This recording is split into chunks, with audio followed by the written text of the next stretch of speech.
John McAfee, pioneer in the cybersecurity industry, the founder of the software company McAfee Associates, now CEO of MGT Capital Investments. Good evening, welcome to Romania. Well, thank you for inviting me. Mr. McAfee, there are all these debates and headlines in today's media about cybersecurity, hacks, information security, and so on. So, before diving into our discussions, how would you describe the sense of security in the digital world in 2017? How would I describe the sense of security? Well, we have none. There is no security whatsoever. I think this is the problem that cybersecurity professionals like myself face every day. I see people walking around, everyone has their phones out. While you are watching your phone is watching you. This is just a fact of life. The operating system is designed specifically to watch you, listen to you, find out where you are in order to help you. It needs to know who your friends are. It needs to know what you're saying in your text messages. It needs to listen to you sometimes. And so you're looking at your phone and you have all of these facilities, but it is the world's greatest spy device, designed as a spy device. Now, there's nothing wrong with that as long as the person spying on you is spying on you for benign reasons, meaning maybe they just want to sell you something. They notice that you just mentioned to someone that you were hungry and they know where you are, and there's a Chinese or a Japanese restaurant nearby, and they know you like Japanese and Chinese food because you frequently go there. And they say, oh, by the way, there's a Japanese restaurant right around the corner. That's cool. I can choose to say no. But hackers use those same facilities. They are built into the operating system. So if a hacker gets access to those facilities, they may choose to empty my bank account without my permission or knowledge, or to steal my identity, or to start charging things on my credit cards, or if I have a Bitcoin wallet or an Ethereum wallet, they can empty my wallets. That's the problem that we have, and that's just on the individual level. On the corporate level, it's horrific because the problem is magnified by the number of people within the corporation. And on the nation-state level, it's even more horrific because the nation-states have been spending years and literally billions of dollars weaponizing software to the point that almost every developed nation has the ability to press a button and destroy the power grid in any other nation. This is the facts. This is not science fiction. This is not me being paranoid. I mean, perhaps I am paranoid, but what I just told you is real, nevertheless. So you are speaking about various problems, right? What's the solution? Well, actually, I'm not even talking about virus problems anymore. I think the antivirus paradigm is no longer functional. It doesn't work. I said this 10 years ago, and I'm the person who invented it. So people should listen. I mean, if I invented it and I built the first antivirus company, viruses are not the problem. By the time hackers have planted malware in your system, it's way too late. The hackers spend weeks, months, or sometimes years sniffing around in your system, taking what they want before they even plant malware. And sometimes they don't. I mean, unless you're trying to ransom something, like a hospital, take all their data and encrypt it, and say for $100,000 you can have it back. You'll need malware at that point, but by then it's too late. Because by the time you found the malware has already done the damage. See, this is the problem. It's a reactive paradigm, and we have to become proactive. How do we do this? Well, from a technological standpoint, I'm personally developing products that focus on identifying the hacker, not the malware. By the time the malware is there, as I said, it's too late. But you can find the presence of a hacker in your system so easily. And every hacker has to go through certain steps in order to break into any system and do damage. The first thing they have to do is get through the firewall. after they've gotten through, and all firewalls have holes. It's impossible to build a firewall that can keep out all hackers. It just can't be done. They have to get through the firewall, and then they have to find out where they are. And so what's on this net? So they sniff every device on the network. That's an anomaly. That's behavior which is not normal. I mean, who does that? Nobody. So just a very simple hardware box with very simple software would be able to at least identify that much. If you're watching all the traffic on the network and you see, well, someone just came in through port 80, well, that itself is strange. No one comes in through that port, but they did. And then they sniffed the refrigerator or whatever's connected. If it's the Internet of Things, remember, you might have a refrigerator on your network. Refrigerator, everybody's workstation, the main server, and all the honeypots in my device. Well, that's crazy. So within a matter of seconds, I can then send an email or a text message to the CIO and say, a hacker just came in, or what looks like a hacker. And that's only one of the types of things that hackers do. There are many thousands. So, and I'm not the only person working on this. There are, others that see the insanity of what we're doing and are doing similar things. So we have a device coming out in just a couple of months called Sentinel that will identify within a matter of seconds. Now, we're not going to do anything about it. That's your job as the CIO or as the network manager. We can say there's a hacker in the system that came in through port 80, this is what they're doing. We will continue to monitor them. But you have to make some decisions as the human being. What do? You could call the authorities. I mean, I wouldn't advise that because your business will be shut down virtually because the authorities will be running around and your employers are going to be watching and no one's going to be working. You might just simply shut down port 80 and forget it. Maybe he'll come in through another port later, we don't know. If so, my box Sentinel will tell you about it. So isn't that more sane? Because it's the hackers that are doing the damage, not the software they've created. The hackers create that software. It's the hackers we must concern ourselves with. We've been fighting the end product of what hackers have created rather than the hacker himself or herself.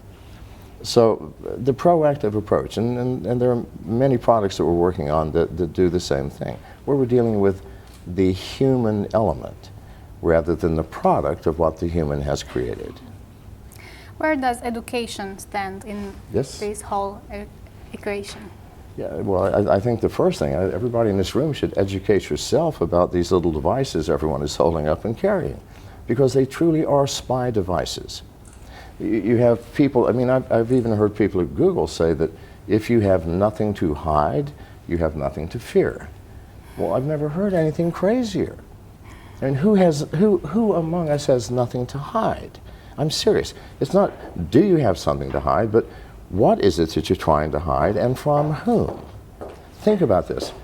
Everyone exercises a different degree of privacy hundreds or sometimes thousands of times per day. I just met you. I'm not likely right now, especially with everybody watching, to tell you the intimate details of my life.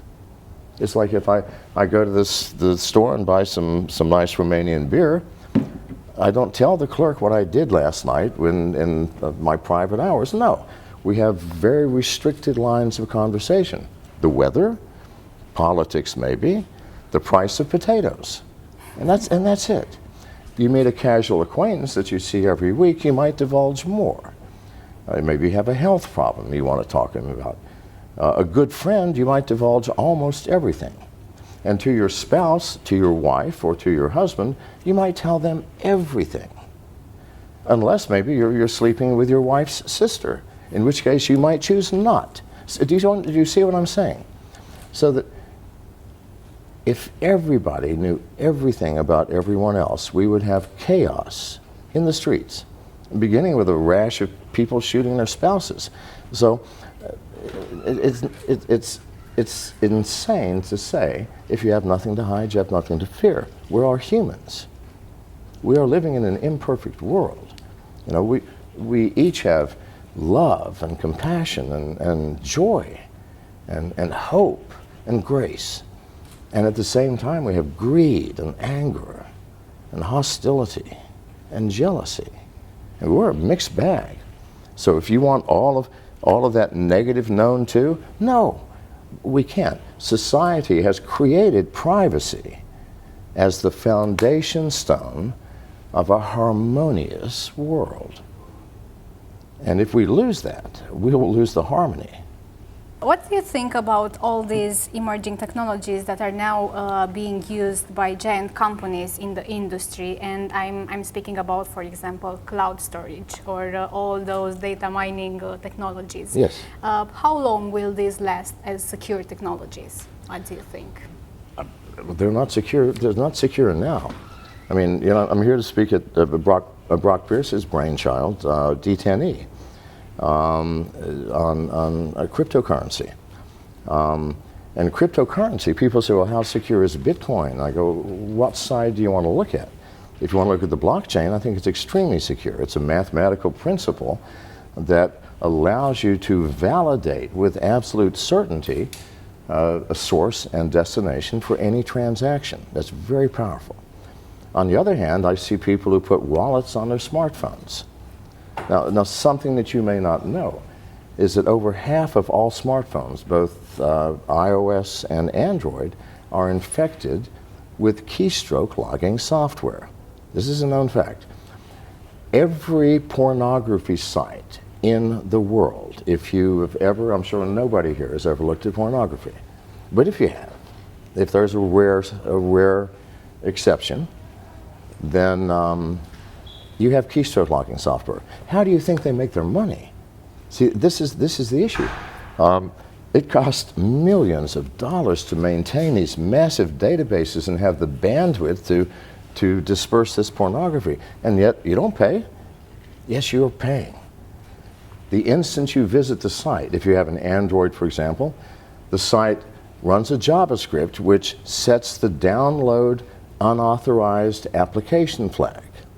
The very first video that you watch, you now, because that's a click-through, you clicked, you did something. You said, yes, oh, good, that's yes, I'll do that. Downloads, first and foremost, a remote rooting function. If it's an iPhone, a remote jailbreaking program. All can be remotely rooted now. After it's rooted, they download a keylogger, and all this takes just a matter of seconds. And from that point on, somebody is watching every single one of your keystrokes. Now, people pay these pornography sites for the ability to put their keylogging software on your phones. Why? Well, maybe they're a Bitcoin aficionado, and they're going to see, do you have a Bitcoin wallet like Mycelium or what have you? Yes. Well, they're just going to hang around until you access it and input your keys or your passwords, and the next day, your wallet's going to be empty. Or maybe you do online banking, all right? You have a password, you have an application. The very first time you've logged into your bank to check your balance or do anything, they go, thank you very much. And the next day, your bank balance will disappear. Now, why has this not happened to you already? Because hackers are not stupid. In order to take something, they have to download additional software. If they only take 400 or 500 people's bank accounts in one day, then the next day the white hat hackers are going to say, this is how they did it, everybody, you can protect yourself. No, they're going to wait until one day this year or next year, and 100 million people in one day are going to have your bank accounts eradicated. Zero balance, or your identity will be stolen, or your Bitcoin wallet will be emptied. Or maybe they've been watching your keystrokes to see if, you know, maybe you're saying something to a friend or a lover that maybe could compromise you. Maybe they can blackmail you. If they get lucky, you might be a United States congressman or a senator, in which case, now not only do they have money, they have power. So this is why this is being done. And the Russian cyber mafia and the Chinese cyber mafia are so powerful. They pay literally hundreds of millions of dollars to these pornography sites to allow them to access your smartphone so that at some point they can utilize that. So, something to think about. Now, you said, how secure are they? Well, they're not. They're not. Neither the alt currency wallets nor anything else in the cloud. Because what is the cloud? We haven't thought this through, people. The cloud is a place where I'm going to store data. I don't know what computer it's on or even what country it's in. I don't know who is managing it and monitoring it and controlling it. I don't know what type of security facilities you have. I know nothing. And I'm willing to put my valuable data there? No. Why would we do that?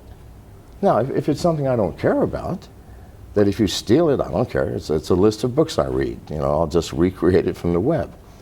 But if it's something that matters, it's like saying, we've all agreed now we have secrets, yes? Yes. Well, why don't you let me keep your secrets? Why should you be burdened with having to keep your secrets? I mean, you've got too many stories to tell. Why don't you give it to me and let me manage it for you? Isn't that crazy? And yet that's what we're doing with our, quote, secret data. That is data we don't want to have stolen from us or taken or accessed. Did that answer your question? Yes, it did. So as an investor, you wouldn't invest in a company that it's using cloud technologies? Well, I wouldn't say that. Because there are many ways of looking at the cloud, aren't there? I mean, as it exists now, with where we store our data is unknown. And why do we use the cloud? We use it because it makes life easy. I can access my data from anywhere and from any device, on an airplane, my smartphone, my laptop, who cares? Well, you can do the same thing by choosing where you store your data. And there are companies that are offering decentralized cloud services where you create this, they give the software, you say, well, I want my main server in the company to be where I keep all my sensitive things. You might even have your smartphone as a server if it's always turned on. So you get to pick and choose. And you might still use the cloud for some things because not important. It doesn't matter if people steal it or know what's in there. So I'm not saying I wouldn't invest in it. I'm saying that it would have to be a new type of cloud, a cloud that you, as the user, have control over to the extent that you get to choose the location of your data. Speaking about Bitcoin, what is the most significant value of Bitcoins? What would you say? Right. I think the most significant value is that it is a new paradigm of money. And it's not going to go away. It's like Pandora's box. We've opened the box. It came out. It's not going away. No matter how much governments would like it to, no matter how problematic it is for banks, it's here to stay and it's growing. And the world will have to learn to adapt to it. If not Bitcoin, then one of some other cryptocurrency, because there's hundreds of them. And I would caution people because many of these new cryptocurrencies are scams. People who say, well, God, there's a lot of money to be made, let's create our own currency and name it whatever, the McAfee coin. And let's pre-mine 1 million of them and sell them. But please, it's a license to steal. And they do it because people do not understand the technology behind it. And here's some other advice. If you are going to become involved in any kind of cryptocurrency, Bitcoin or Ethereum or Monero or whatever, you need to educate yourself. It is easy to lose your money and to become confused. So and these are problems that will fix themselves. The simplicity, it's difficult now because it's a new technology and we don't have the facilities to keep you as the owner of the money from hurting yourself through lack of education. We can build software to take that away. It'll just take time. A year, 2 years, 3 years, that problem will go away. But banks, governments, people who collect taxes from income, it's a problem they're going to have to deal with. In one of your previous talks, you said that there are two ways of losing Bitcoin, through stupidity and hacking. Could you please elaborate on these two aspects? Through Stupidity and hacking. I don't use that word stupidity very much. I can't Well, believe you I said did. that, but I did. Fair enough. Okay. But then I must have been talking about myself, because I've lost lots playing around with cryptocurrencies, because I'm trying to find what the problems are. You know, I let people hack me. I published my personal phone number in Business Insider magazine last year. And my wife is here. She can tell you that for weeks the phone rang nonstop 24 hours a day. However, every hacker in the world has my number now. They also have my email address. Please try and hack me. It's not a challenge. I want to see what you're doing. I want to see the newest tech. I want to see the newest technology in data theft. And for a hacker, it's a badge of honor to be able to hack a leading cybersecurity figure, well, like myself, for example. So that's what happens. People get into my phone. My phone has more malware on it than the entire library of Kaspersky Laboratories, because I invite everybody in. And now I've lost your original question. It had to do with stupidity and hacking. And hacking, yes. So it is. Stupidity meaning we blindly walk into things without thinking, like Bitcoin. You know, you should always, at least for the next year or so, find someone who's already doing it that can advise you, who already has a wallet and can tell you what's the best wallet, who can tell you how to store your money offline. It takes education, and it takes a little time. And again, the stupidity part, you know, mostly me. I get tired. I also do exchanges between Bitcoin and Ethereum and Monero, all of the alt currencies.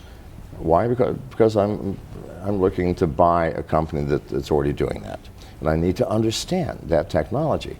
Well, you know, I've lost thousands of dollars, mostly through my own stupidity.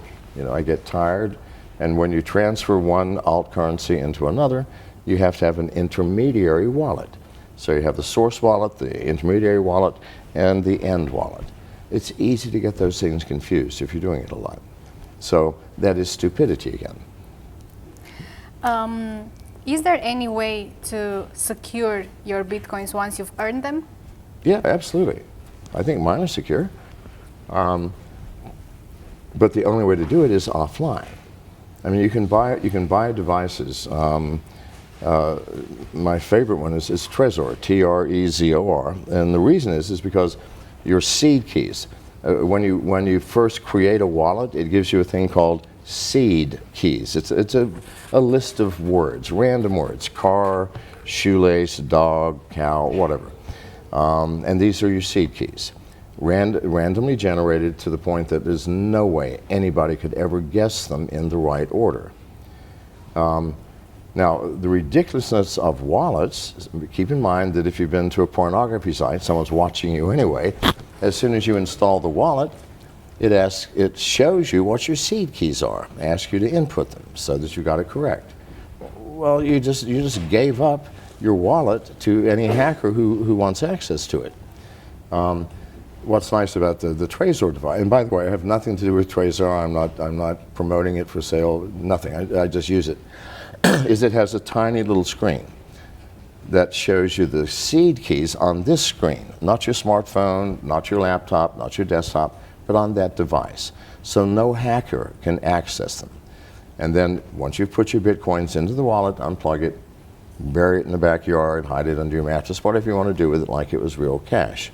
So, but to keep the wallet on any intelligent device, whether it's your laptop, your desktop, or any mobile device, that's insane. It will get stolen.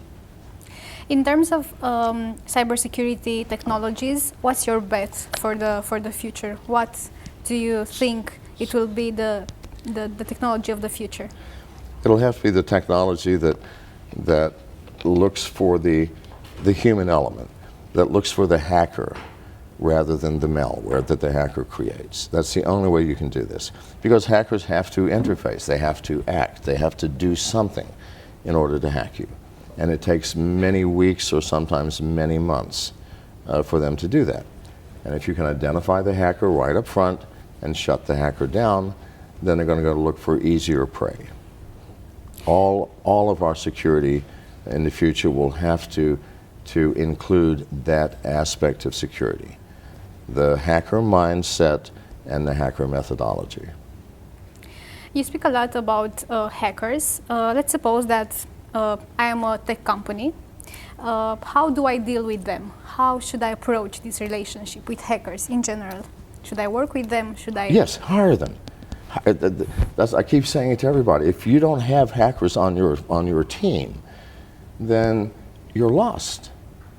If I'm designing a bank vault, wouldn't I want to hire the greatest safe cracker in the world? Someone who can break into bank vaults? I want to hire that man, because if I don't, then he's going to break into my safe. This is just a fact of life. So we have to work with them and cooperate with them. We have to stop thinking that all hacking is bad, because a hacker is nothing more than a person who understands every single aspect of computer technology, from the hardware all the way up to the highest level software, and loves doing that, loves living in that field, lives, eats, and breathes that. Now you can't create a hacker. You can't send someone to Harvard or to Stanford University and create a hacker. No, that's not possible. You can create a good computer scientist, but that's not the man or woman that you want to save you from hacking. You have to get the hackers involved. I hire nothing but hackers. My friends are all hackers. You know, I want to know the hacker mindset, else I cannot help you. I can't do anything to create products or services to keep you secure if I don't understand my enemy. And just because they're hackers does not mean they have to be the enemy. Okay, there are white hackers as well. Yes, absolutely. Speaking about that, how much do you think the security industry is still biased towards hiring computer science graduates as opposed to people that are self-taught in this security field? I believe that in 10 or 15 years, colleges and universities will no longer exist. Does it make sense, for example, to learn a science where you're taught by a human being with a limited brain and limited capacity, when right here in your hands you have access to the infinite knowledge of the world? I tell this to people all the time. They go, "What should I study in school?" I go, "Why do you want to go? I mean, if you want to go to school to party or to make friends or for social reasons, that's fine. Or you want a degree so that you can get a job with some structured company that demands you have one, okay. But if you truly love what you do, you're not going to structure your life so from 10 a.m. till 11 a.m. you'll be studying writing device drivers, and then from 11 till 12 you'll be studying C++. No, that's nonsense. You're going to be living on the dark web. You're going to be living in these communities where people are talking about the ins and outs of technology. That's how you're going to learn. And those are the people I will hire. Because if software engineering and hacking is not a structured universe, it is very chaotic. And universities are very structured, even though they look chaotic at fraternity parties. But so yeah, you need to question whether school in its current form will even exist. From MGT Capital Investments point of view, what are you looking at exactly when deciding if you will invest or not in a tech company? Well, recently we've been investing mostly in ourselves because we have such a team of hackers, and you know, while I'm off, you know, looking for possible new acquisitions, they're back creating things, you know, and when I get back, there'll be something else they will have created. And that's how we came out with the Sentinel product and a whole bunch of other products. So, you know, even in my world of investing and creating cybersecurity products, There are no rules. The world is changing rapidly. The thing that motivates me is that I see we as a world, not just a nation or class of people, but the entire world is teetering on the edge of a cliff, dangerously, where we are allowing these devices to basically become our masters rather than the other way around. And these devices are spy devices. We buy them so they can spy on us. And that's creating a great deal of danger. And at the same time, nation states are creating weaponized software that can destroy another nation's power grid. Well, I'd rather have nuclear bombs dropped because they're localized. If you lose a power grid for a nation, you'll be living in a cave within a year, wearing animal skins, because there is no other hope. You have no emergency services, no communication, no food, because all food production is automated. Without power, you cannot run the computers to automate that production. Without power, you can't run the machines, even if you had the manual capability of doing it. You can't distribute the food because that is all automated. It would be a horrific world, and yet we are all in this world, and at least a dozen nations have that button now. Russia, China, US, I know for sure. Isn't that frightening? It is. It should be waking people up. But instead, we're still drawn into this tiny little colorful, entertaining screen. By the way, from all the devices that we as regular people are using, what's the least secure from all? If we were to choose between our smartphone. I can tell you what the most secure is. It's this one, the one that I carry, and it's a Samsung S7. And the reason is it is the only phone that cannot be remotely rooted or remotely jailbroken. All iPhones can be again, whatever. The most hackable phone in the world is the iPhone. Android is second. But before they can do anything, they have to root your phone remotely, meaning you download a piece of software which roots your phone. And no matter how hard manufacturers have tried, no one has kept a remote rooting software out for more than a few months. This has gone for over a year. No one yet has developed one. So when they develop a root device for this, I'll search for something else. That's the only way, by the way, I can survive handing out my phone number and email address and inviting hackers to come and hack me. They can put the software on here, but the software is powerless until the phone is rooted. I never root it. Mr. McAfee, thank you so much for your time. It was a pleasure. Now, if you're still available for 5 or 6 minutes, I think that we can take 1 or 2 questions from people that gather here. And we have some questions on Facebook as well. Someone is asking why you didn't win the presidential elections. Well, I had no intention of winning it. I mean, please, anybody who's Googled me will know that I can never be the U.S. president. Well, okay, no, but let's get real. Let's get real. I'm smart enough to know that, and so were all the people on my campaign. However, what did it do? It allowed me to have a national platform to stand on, to tell people what I've just told you. Cybersecurity is our biggest risk. We're teetering on a cliff. If any of you have children, you'll understand what it means to want to leave the world in a better place than you found it. Well, we're about to leave a disaster to our children. I don't want that. No parent wants that. So it gave me a national stage, and especially me being John McAfee, expected me to do something crazy, which I tried to do as often as possible. People listen. But no, why I didn't win, there's no way I could have won. Ask that person what drugs they're on for even asking that question. I'm joking. Okay. I know. We have one question there, I think. Yes. Hi. When you were talking about giving your data to someone for safekeeping. I'm sorry? When you were talking about giving your data to someone for safekeeping and filtering and whatnot. Your personal data, you know? Yes. I got this crazy idea.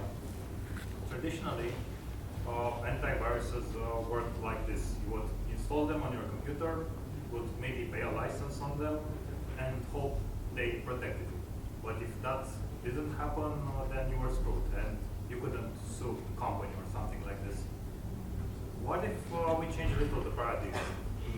Say I'm the consumer, there's the hacker, but there's a third party, which is someone responsible for my security. Meaning, okay, I have all this personal data, and I want to legally bind you to take care of it and not let anyone get their hands on it. If that happens, you have to pay a lot of money to me. Yes. And in return for this, maybe I pay a monthly fee. Depends on the data, it depends on stuff like that. Does that make sense from a business Well, perspective? absolutely, but here's the problem. It requires that you act responsibly too, meaning that you will not download an application from Google Play or some other thing without reading what the permissions are that it's asking, or that you never visit a pornography site, or that you never visit any site that offers you something for free, which you know is not free. But no, I'm the dumb client. I don't know that. I want No, no, someone else to manage this. but here's the issue. Because once your phone is then compromised, he can't. The third party can no longer be responsible because the hacker is not coming in this way. He's coming in pretending to be you. Yes, but Do you understand? I understand. But in my scenario, if I'm the dumb client and I don't want to have responsibility, I want to delegate responsibility, this would mean that the third party, they should be proactive, and they should go to the pornography websites and try all the things that I could try as a customer. But that's fine, and they can do that. Yeah. But as long as you are still using your phone, because let me ask you this: how will you get access to your data? Are you going to drive to their building and sit down in front of their computer, or are you going to use your computer to access your data? I'm going to use my device. That's right, and your device is the Trojan horse. Your device is the hole in the system, as long as you don't act responsibly. And if you're going to act responsibly, why do you need some third person to hold your data? That's the catch-22 here, is that it has to be on our shoulders. We always want to put responsibility on someone else's shoulders. Well, that has never worked for anything in my life. Yes, yes. And it works least of all in cybersecurity. But that's just my humble opinion. So, Thank you so much. Thank very you so welcome. much. thank you.